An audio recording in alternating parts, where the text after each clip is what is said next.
네, 반갑습니다. 또 정신과도 다 했으니까 마지막으로 다 한번 쫙 읽어보는 시간 가지도록 하겠습니다.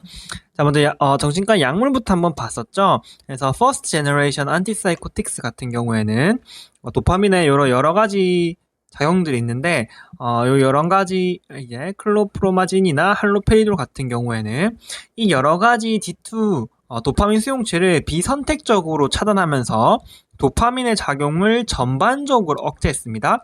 그러면서 운동 조절 기능, 도파민이 가진 운동 조절 기능 자체도 저하되면서 이러한 추체 외로 증상이 발생하거나 아니면 프로락틴 분비 억제 기능이 소실되면서 고프로락틴 혈증이 나타날 수 있었습니다. 그랬죠?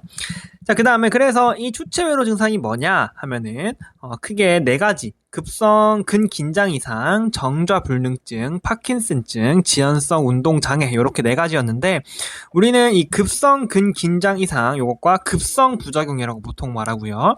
지연성 운동장애, 만성적인 후반기 문제겠다. 자, 그래서 급성부터 보시면은 도파민 작용이 감소하면서 기저액에서 상대적으로 아세틸콜린의 작용이 우세해지겠죠?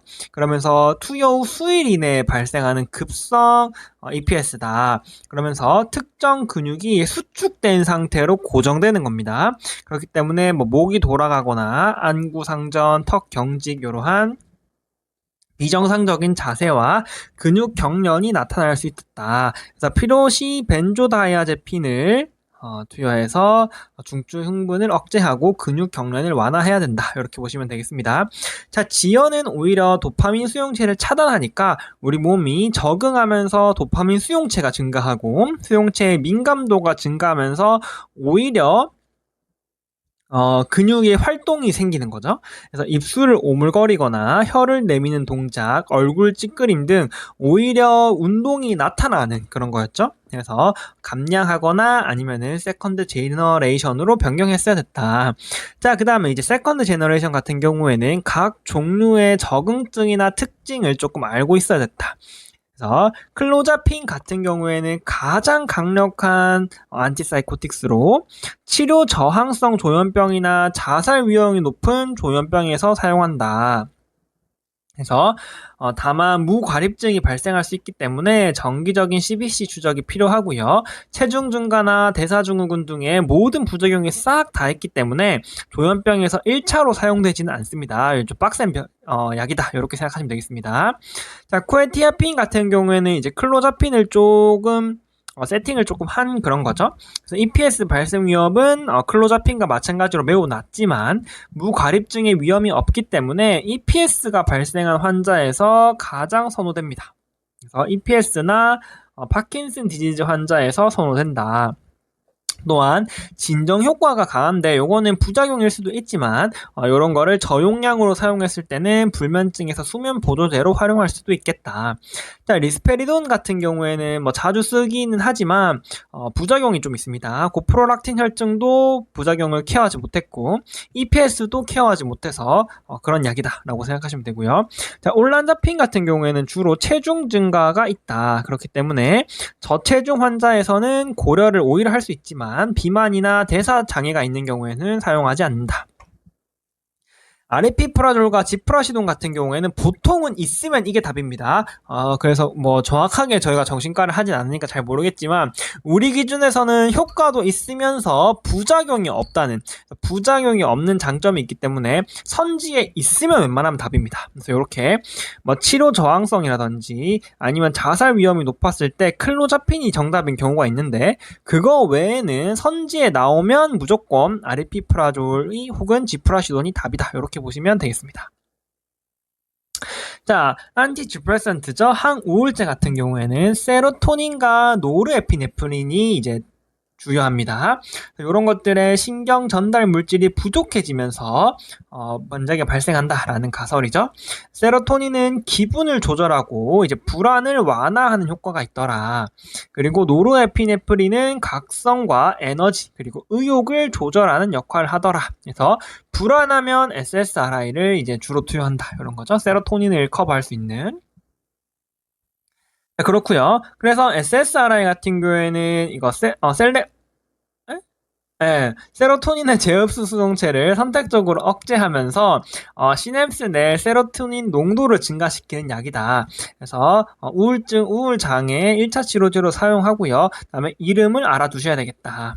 그래서 이런 부작용도 있지만 이제 위장 부작용도 있지만 이제 주로 문제에 나오는 부작용은 이 성욕 감소와 사전 지연 등의 성기능 장애가 발생할 수 있고 이러한 성기능 장애가 발생했을 때는 부프로피온으로 변경한다. 여기 이제 시험에 몇 번 나온 적 있습니다. 자, 그 다음에 이제 세로토닌이 과해지면 여러 가지 부작용이 나타날 수도 있고, 그러니까 세팅을 좀 잘 해줘야 되겠다. 그리고 또 물론 장기간 복용 후에 갑자기 중단하면 이제 중단 증후군도 발생할 수 있겠다. 이렇게 보시면 되겠습니다. 자, SNRI 같은 경우에는 노르에피네프린도 건드리죠. 그래서 이름 벨라팍신과 듀록세틴 있다는 거 이름 아셔야 되고요. 그 다음에 이런 건 뭐 주로 주요하게 시험에 나오진 않지만 보통은 SSRI 효과가 부족한 경우에 변경하고요. 만약에 이런 만성적인 통증이 동반된 경우에는 1차 치료제로 사용할 수도 있습니다. 비정형 항우울제 같은 경우에는 부프로피온이 주로 이제 나오고요. 부프로피온 같은 경우에는 아까 위에도 말씀드렸지만 SSRI의 성기능 장애가 동반되었을 때 주로 사용한다. 그리고 뇌전증 환자에서 금기다. 이렇게 보시면 되고요. 멸타자핀 같은 경우에는 식욕을 증가시키는 효과가 있습니다. 그래서 불면과 체중 감소가 특히 동반된 우울증 환자에서 선호된다. 이렇게 보시면 되겠습니다. 그래서 체중 감소가 동반된 조현증에서는 이제 올란자핀, 체중 증가가 동반된 우울증에서는 멀타자핀 이렇게 보시면 되겠습니다. 자, 전기 경련 치료는 자살 위험성이 높거나 중증 우울증이 있을 때 이런 것도 이제 시험에 잘 나옵니다. 자살 위험증이 높을 때, 막 자살 같은 거 했을 때 환자가 자살을 호소하면서 내원을 하면은 지금부터 우울증을 세로토닌 리셉터를 넣어봤자 이게 시간이 조금 걸린단 말이죠. 그래서 자살을 기도했거나 지금 급성으로 굉장히 중증인 경우에는 ECT를 고려해 볼 수 있겠습니다. 네. 그리고 무드 스테빌라이저 같은 경우에는 보통은 양극성 장애에서 사용하죠. 그래서 급성 조증 사파에는 발프로에이트와 뒤에 다시 나오겠지만 카바마제핀이 선호되고 양극성의 우울 사파에는 라모트리진 그리고 장기 유지요법과 재발 예방에는 리튬이 대표적이다. 항불안제 같은 경우에는 벤조다이아제핀을 사용하는데요. 이거 같은 경우에는 급성으로 사용할 수 있는 거죠. 이름 정도는 알아두셔야 되고요. 그 다음에 이런 거죠. 효과가 빠르게 나타나기 때문에 급성 불안이나 공황발작, 알코올 금단이나 급성 근인상 경련 등처럼 지금 당장 급성으로 좀 진정시켜야 될 때 사용하고요. 하지만 내성과 의존성이 발생하기 때문에 장기간 유지치료에 적합하지 않습니다. 장기치료는 SSRI 또는 SNRI에서 세로토닌이 포함된 이게 이제 메인이다. 이렇게 보시면 되겠습니다. 자, 부스피론 같은 경우에는 진정작용과 의존성이 거의 없기 때문에 장기적인 불안 조절이 필요한 범불안 장애에서 사용해 볼 수 있겠다. 이렇게 보시면 되겠습니다. 자, 수면제 같은 경우에는 벤조다이아제핀 계열과 졸피뎀 그리고 이 이름은 뭐죠? 라멜테온인가요? 하여튼 멜라토닌 아고니스트를 사용하는데요. 약간 각각이 불안하고 그 부작용이 각각 있으니까 그에 해당하는 약을 잘 선택하시면 되겠다. 자, 이제 질병을 하나씩 보겠습니다. 자, 조현병 같은 경우에는 현실 검증 능력이 저하되면서 망상이나 환각 등의 정신병적 증상과 함께 사고, 감정, 행동에 장애가 나타나는 만성 질환으로 주로 젊을 때 이제 발생하죠. 그다음에 이런 도파민 과활성으로 인한 망상, 환각, 와해된 언어 이렇게 양성 증상이 있고요. 그다음에 메소코티칼 도파민 저활성으로 인해서 감정 둔마, 무의력, 사회적 위축 등의 음성 증상이 있다. 그래서 진단 기준은 사실 이러한 양성 증상에서 하나 이상을 포함해서 전체에서 2가지 이상인데요. 이제 우리가 문제를 풀 때 중요한 점은 환각이 가장 중요합니다. 환각이 6개월 이상 지속되면 우리는 조현병을 진단할 수 있습니다. 치료는 당연히 세컨드 제너레이션 안티사이코틱스고요. 그 다음에 이제 치료 저항성 같은 경우에는 이제 클로자펜을 고려할 수 있겠습니다. 자, 문제, 예를 들어 좀 빡센 문제가 아니라면은 대부분의 경우에는 세컨드 제너레이션이기만 하면은 그 선지가 하나밖에 없을 거예요. 하지만 클로자핀이 만약에 선지에 있다면은, 조금 살짝 고민을 해보시는 게 좋겠습니다. 자, 그 다음에 이것도 이제 굉장히 중요했죠. 기간 6개월 이상이면 조현병이었고요. 1개월 미만이면 단기 정신병적 장애, 1에서 6개월이면 조현 양상 장애 혹은 조현형 장애. 6개월 이상이어야 우리는 조현병이었다. 요거 이제 기간 굉장히 중요합니다. 알아두셔야 되고요. 그 다음에 조현 정동장애 같은 경우에는 조현병의 정신병적 증상과 기분장애가 함께 나타나는 건데, 주요 우울장애에서도 정신병적 증상이 동반될 수 있죠. 그래서 정신병적 증상이 동반된 주요 우울장애인지 아니면 얘가 두 질환이 모두 다 있는 조현 정동장애인지를 구분해야 된다는 거죠. 그래서 이게 이제 중요한데, 기분 사파가 없는 상태에서도 망각이나 환각이 지속된다, 이런 말이 나옵니다. 그러면은 하면 되고요. 자, 그 다음에 망상장애 같은 경우에는 특징적으로 여러 가지 망상이 있는데, 피해 망상, 질투 망상, 색적 망상과 신체 망상, 이런 것들이 있었다, 이렇게 보시면 되고요. 치료는 똑같이 안티사이코틱스를 쓰면 되고요. 그 다음에 이제 핵심은 조현병과 확생은 요거죠. 환각이나 음성 증상이 없어야 되는 겁니다. 그러니까 환각도 없고 기분이 가라앉거나 말을 안 하거나 이런 것도 없이 그냥 망상만 있다, 이렇게 보시면 되겠습니다. 이해되시죠? 자, 그 다음에 주요 우울장애 같은 경우에는 하루 종일 우울하고 일상생활 흥미가 감소되었다, 이제 이런 말이 보통은 주어집니다. 그 외에도 뭐 자살 사고, 식욕 저하, 수면 장애, 피로, 불안, 죄책감, 집중력 저하, 이런 것들 중에 5가지 이상이 2주 이상 지속돼야 되는데, 주로 하루 종일 우울하거나 일상생활 흥미 감소 및 자살 사고 뭐 이런 것들이 다 나옵니다.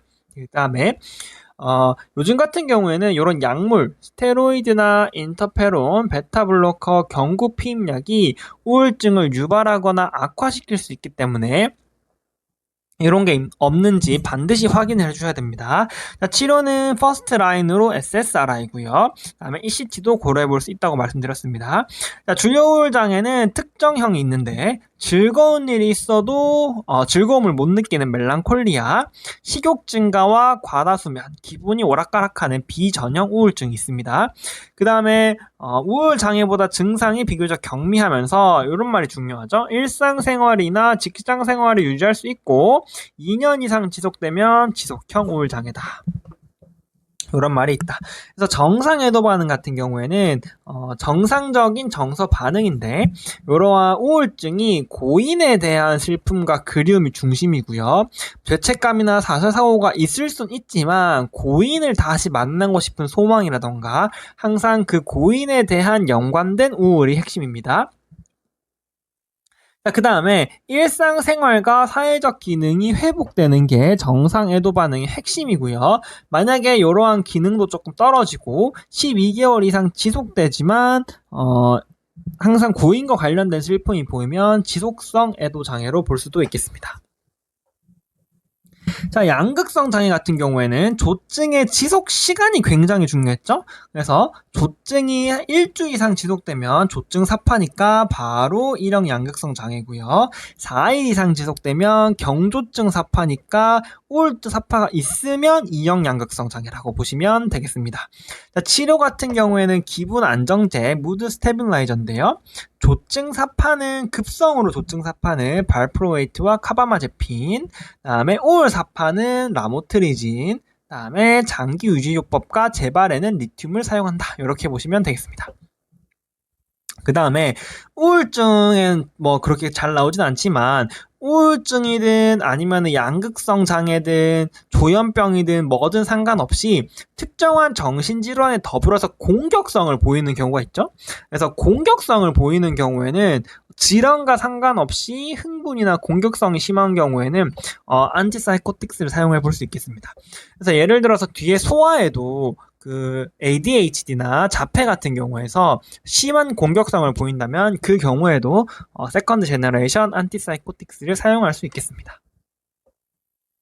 자, 그 다음에 조증이나 주요 우울 사파의 진단 기준을 충족하지 않는 요 위에 요런 거겠죠? 요런 거를 충족하지 않으면서 경미한 증상이 2년 이상 계속 왔다 갔다 하는 거죠. 주요 우울 사파는 아니지만 우울했다가, 경조증 사파는 아니지만 조금 조증 증상이 있다가 이렇게 왔다 갔다 하면은 그거를 순환성 장애다라고 진단할 수 있겠습니다. 일시정지해 놓고 물 한 잔 먹는다는 게 꺼버렸네요. 자, 다시 이어서 하겠습니다. 자, 이제 다음에는 공황장애를 포함해서 이제 불안 얘기였네요. 공황장애, 범불안장애, 기타 불안장애. 그래서 전체가 다 이 핵심이면 이제 불안장애. 그 다음에 뭔가 원하지 않는 생각이나 그걸 없애려고 하는 행동을 안 하면은 불안하면 강박장애. 그 다음에 어떠한 사건, 이 사건 이후에 불안이 나타나면은 스트레스 관련 장애. 이렇게 해서 이 세 가지는 조금 다르지만 결과적으로는 불안에 해당하는 문제였고요. 그 다음에 치료도 SSRI였다. 이렇게 보시면 되겠습니다. 자, 공황장애부터 보겠습니다. 자, 공황장애 같은 경우에는 급성, 그 다음에 범불안장애는 만성. 이렇게 봤다. 그쵸? 그 다음에 공황장애를 먼저 보겠습니다. 자, 극심한 공포와 함께 심계항진, 호흡 곤란, 자, 죽을 것 같은 느낌이 갑자기 발생하는 것을 공황발작이라고 하고요. 이러한 공황발작이 반복적으로 예기치 않게 발생하면서 이후 추가적인 발작에 대한 지속적인 걱정이나 회피 행동이 나타나는 상태를 공황장애라고 합니다. 그래서 공황발작 시에는 아까 불안을 가장 빠르게 완화시킬 수 있는 약은 벤조다이아제핀이라고 말씀드렸죠. 그래서 급성 발작 시에는 벤조다이아핀을 사용하고요. 그 다음에 장기적인 재발 예방과 증상 조절은 SSRI와 SNRI를 사용한다. 이렇게 보시면 되겠습니다. 지금 당장 불안해서 죽을 것 같아. 벤조다이아제핀. 그냥 치료다. SSRI. 이렇게 보시면 되겠습니다. 자, 그 다음에 최근에는 이런 인지 치료가 굉장히 대두되기 시작하죠. 그래서 인지적 재구성이 중요하겠다. 그래서 공황 발작이 실제로 생명을 위협하지 않는다. 그리고 노출 치료를 통해서 괜찮다. 이런 거를 알려주는 거죠. 자, 범불안장애 같은 경우에는 일상적인 상황에 대한 과도한 불안과 걱정이 6개월 이상 지속되는 거였습니다. 그래서 치료 같은 경우에는 SSRI를 1차 약제로 사용하고요. 굉장히 장기간 써야 되기 때문에 부스피론을 고려할 수 있다. 그래서 벤조다이아제핀은 절대 쓰면 안 되겠죠.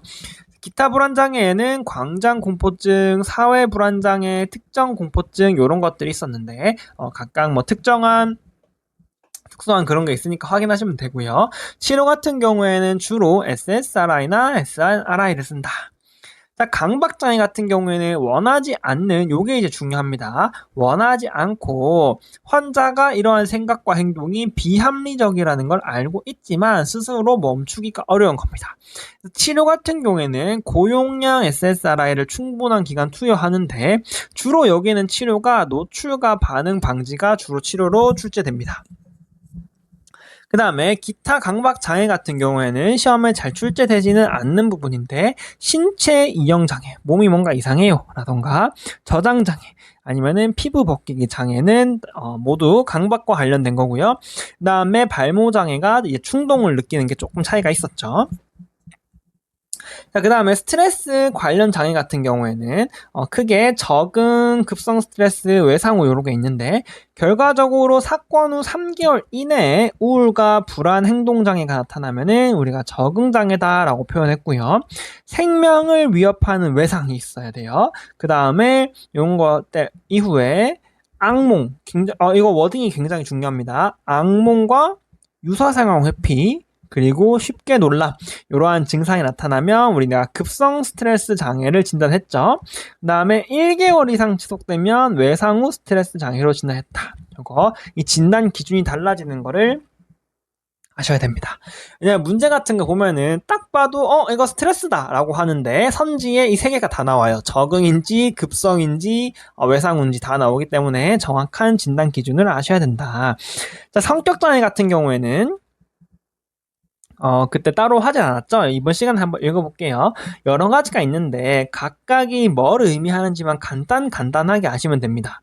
자, 편집성 같은 경우에는 과도한 불신과 의심이 있는 거죠. 그러면서 의처증이나 의부증이 나타날 수 있고요. 사소한 행동도 자신을 해치려는 의도로 해석할 수가 있습니다. 조현성과 조현형이 있는데요. 조현성은 스스로 자발적으로 사회관계를 회피하는 거고요. 조현형은 그 조현병의 정신병적 증상이 나타난다고 생각하시면 돼요. 그래서 기이한 사고를 하던가 내가 외계인이라던가 뭐 이런 것들이 조현형이다. 반사회성 같은 경우에는 타인의 권리를 침해하는 거에 죄책감을 느끼지 않고요. 범죄자에서 주로 흔합니다. 자, 시험에는 경계성이 주로 나옵니다. 굉장히 중요합니다. 자, 경계성 이제 보더라인 그 퍼스널리티 디스오더인데요. 경계성 성격 장애 같은 경우에는 주로 우리가 성격 장애가 확 있는 것도 아니고 없는 것도 아니고 애매하다라고 경계라고 하는데 그건 경계가 아닙니다. 이 경우에는 버림받는 거에 대한 극심한 두려움으로 타인에 대한 대인 관계가 매우 불안정하고요. 이상 친구가 자주 바뀌거나 타인에 대한 평가가 극단적으로 왔다 갔다 하기 때문에 보더라인 디소더라고 부릅니다. 그래서 반복적인 자해와 자살 시도가 나타날 수 있고요. 치료에 이제 변증법적 행동 치료가 대표적이다. 이게 이제 중요하다. 이렇게 보시면 되겠습니다. 그래서 문제에서 이성 친구가 자주 바뀌고 그 다음에 반복적인 자해와 자살 시도 같은 뭔가 충동적인 행위가 자꾸 일어나고 막 타인에게 버림받기 싫어서 오히려 미워하고 이러한 보더라인 왔다 갔다 하는 것처럼 느껴지면 이제 경계성이다. 변직법적 행동치료라고 하면 그래 네 말이 맞아. 하지만 이러한 관점도 있다라는 게 이제 변증법적 치료죠. 그래서 그런 게 중요하다. 자, 연극성이나 자기애성, 회피성, 의존성, 강박성 이런 것도 다 한 번씩 읽어보시면 좋을 것 같습니다. 자, 품행장애도 한번 읽어보시면 좋을 것 같아요. 시험에 잘 안 나오니까. 자, 그 다음에는 이러한 신체 관련 장애에 대해서 한번 말씀드리겠습니다. 신체 증상 장애와 질병 불안 장애 이 두 가지가 이제 주로 구분하는 게 필요한데요. 딱 봐도 얘는 신체 증상 장애고 여기는 질병 불안 장애잖아요. 그래서 위에 같은 경우에는 신체 증상에 대한 과도한 불안과 걱정입니다. 숨을 못 쉬겠다거나 배가 아프다거나 특별한 증상이 있습니다. 그렇기 때문에 그 증상을 계속 말합니다. 그렇기 때문에 이 증상이 실제로 환자를 괴롭게 하기 때문에 이 불안함을 조금 잠재우고 증상을 완화시켜주기 위해서 SSRI나 부스피론을 고려할 수 있겠습니다. 하지만 보통 이 두 가지는 진단을 위주로 나오기 때문에 진단이 중요합니다. 그러니까 질병 불안장애 같은 경우에는 중대한 질병에 걸렸다고 과도하게 걱정하는 질환이에요. 쉽게 말해서 내가 폐암에 걸린 것 같다라고 자꾸 말하는 겁니다. 그래서 그러세요? 그럼 뭐 기침이나 뭐 가래 있으세요? 읍대. 이게입니다. 아시겠죠? 신체 증상 장애는 요즘 계속 뭐 숨을 못 쉬겠어요 하는데 그 PFT에는 이상이 없다. 요게 이제 핵심이고요. 질병 불안 장애는 특별한 질병을 말하면서 뭐 심장병에 걸린 것 같다라던가 아니면 뭐 암에 걸린 것 같다라던가 특별한 질환에 대해서 걱정을 하지만 증상은 없다. 요게 이제 두 개가 차이가 있습니다. 전환 장애 같은 경우에는 심리적 스트레스가 신경학적 증상으로 나타나는 질환인데요. 보통 말싸움을 하거나 다툰 이후에 사고나 갈등 이후에 감각 이상과 마비, 근력 저하 등 신경학적 증상이 나타나는 게 문제다. 이렇게 보시면 되겠습니다. 자, 급성기의 증상이 심하면 지금 신경학적 증상이 심하잖아요. 그러니까 공감과 암시를 통해 증상을 완화시켜 주는 게 중요하고요. 증상이 거의 없으면서 이 상황을 회피하고자 하는 욕구가 강하다면은 이러한 2차 이득과 연관되어 있다면 이를 최소화하도록 할 필요가 있겠습니다. 그 다음에 이론상은 아모바비탈 이 약물인데요. 환자를 약간 그 중독시키는 약간 최면시켜서 약간 그런 건데 최근에는 실제로 시행을 안 하고 있기 때문에 시험에 나올 가능성은 조금 적어 보입니다. 자, 인위성 장애는 이제 꾀병이랑 구분을 하셔야 되는데요. 차이가 뭐냐면 그 환자 역할 자체가 좋은 거예요. 그래서 꾀병 같은 경우에는 내가 배가 아프니까 뭐를 봐줘라던가 내가 배가 아파서 오늘 출근을 안 하겠다라던가 이런 쪽으로 뭔가 2차적인 목적이 있어서 하는 건데요. 인위성 장애 같은 경우에는 그냥 환자가 되는 것 자체가 그냥 좋은 겁니다. 그래서 2차적인 효과 없이만 이런 요게 이제 핵심입니다. 외부의 보상과 없이 그냥 관심과 돌봄을 받고 싶은 거예요. 그 이제 꾀병과 차이가 있다. 이렇게 보시면 되겠습니다. 자, 그 다음에 이제 신경성 식욕부진과 이러한 식욕 관련된 질환을 말씀드려보겠습니다. 자, 신경성 식욕부진, 폭식증, 폭식장애 같은 경우에는 이제 기전을 조금 보라고 말씀드렸죠. 여기서는 이제 극심한 체중 감소가 핵심이었다. 이로 인해서 신체적인 증상이 나타나는 게 핵심이었다. 이렇게 보시면 되고요. 네, 그러니까 치료 같은 경우에는 영양 공급 및 왜곡된 체중 인식 교정이었다. 이렇게 보시면 되고요. 신경성 폭식증 같은 경우에는 요거죠. 죄책감과 두려움이 문제다. 그래서 보상 행동이 반복된다. 치료 같은 경우에는 두려움과 이로 인한 본인에 대한 죄책감이 핵심이기 때문에 SSRI를 사용해서 우울 증상을 완화하는 게 중요하고 당연히 인지체로도 해야 된다. 폭식장애 같은 경우에는 이러한 체중 감소에 대한 욕구가 없죠. 그렇기 때문에 체중이 계속 증가한다. 이렇게 보시면 되겠습니다. 수면장애 같은 경우에는 각각 파트가 특징이 조금 있는데 하지불안 증후군 같은 경우에는 이제 요게 이제 핵심 워딩이었죠. 요렇게. 그래서 그 다음에 뭐 요런 거 있었고 치료의 도파민 아고니스트인데 약물 이름까지 조금 아셔야 됩니다. 그 다음에 만약에 철 결핍이 원인이라면 빈혈이 있거나 그러면은 철분을 보충해줘야겠다. 자, 렘 수면 장애 같은 경우에는 근긴장 소실이 문제였죠. 그래서 근긴장 소실이 없는 게 문제였죠. 그래서 꿈의 내용을 실체 행동으로 옮기는 질환이고요. 수면 다원 검사에서 렘 수면 중 근긴장 소실이 나타나지 않는 것을 확인하여 진단을 했습니다. 자, 그 다음에 obstructive sleep apnea 같은 경우에는 수면 중에 상기도가 폐쇄되는 거죠. 그로 인해서 무호흡과 저호흡이 발생하는 질환이고요. 보통은 비만인 남성, 중년 남성에서 호발합니다. 그리고 코골이도 있겠죠. 그 다음에 저산소증으로 인해서 고혈압이나 심혈관 질환의 위험이 증가하고요. 그래서 수면 다원 검사에서 요게 5 이상이면 수면 무호흡증이고 그 다음에 흉곽과 북부의 호흡 노력은 유지되지만 에어플로우가 소실되면 이제 드디어 폐쇄성이다. 이렇게 보시면 되겠습니다. 치료는 지속적인 양압 환기가 굉장히 중요하다. 자, 그리고 물론 요 리스크 팩터인 체중 감량을 조금 해줘야 되겠죠. 자, 기면증 같은 경우에는 뭐 여러한 기전들이 있는데 결과적으로는 과도한 주관 졸림이 반복되면서 근긴장 소실에 의한 탄력 발작이 있으면 우리가 진단을 해볼 수 있겠다. 그래서 치료 진단 같은 경우에는 렘 수면 잠복기가 15분 이내다. 그러면은 우리는 기면증이다라고 하시면 되겠습니다. 자, 불면 장애 같은 경우에는 막 여러 가지가 있죠. 이제 핵심은 수면 제한 요법이 이제 문제 몇 번 나온다. 이렇게 보시면 되겠습니다. 자, 그 다음에 이제 소아네요. 지적 장애 같은 경우에는 이제 IQ가 70 미만이 굉장히 중요하죠. 이게 없는 지적 장애는 없습니다. 문제에서 반드시 주어집니다. 그 다음에 이러한 지능뿐 아니라 적은 기능에 관련된 사회적인 지능도 떨어지면서 또래보다 어린 아이들과 잘 어울리는 모습을 보인다라고 하는 워딩이 있습니다. 그 다음에 지능은 정상인데 특정한 기능만 발달이 지연되면은 특정 기능 발달 장애죠. 말을 이해하거나 표현하는 게 안 되면 언어 장애, 말을 잘 내지를 못하면 말소리 장애, 말은 잘 되는데 사회적인 의사소통이 안 돼. 그러면은 사회의사소통 장애. 그 다음에 특정 과목만 성적이 안 나와. 이러면은 특정 학습 장애다. 이렇게 보시면 되겠다. 자, 그 다음과 자폐와 ADHD를 구분하는 게 중요했습니다. 자, 자폐는 스스로 세계에 빠진 거죠. 그래서 이름을 불러도 반응이 없거나 눈맞춤을 하지 않고 이런 말이 중요합니다. 그 다음에 대부분의 경우에는 전반적인 발달 지연이 동반된다. 치료는 없지만 공격성이 동반되면 세컨드 제너레이션 안티사이코틱스를 투여해 볼 수 있다.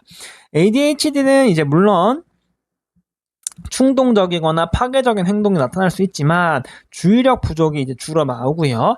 그 다음에 학교와 가정에 2가지 이상의 환경을 보통 주어지는 경우가 많습니다. 치료 같은 경우에는 메틸페니데이트가 1차고요. 틱이 동반되면은 아토목색틴을 사용해야 되겠다.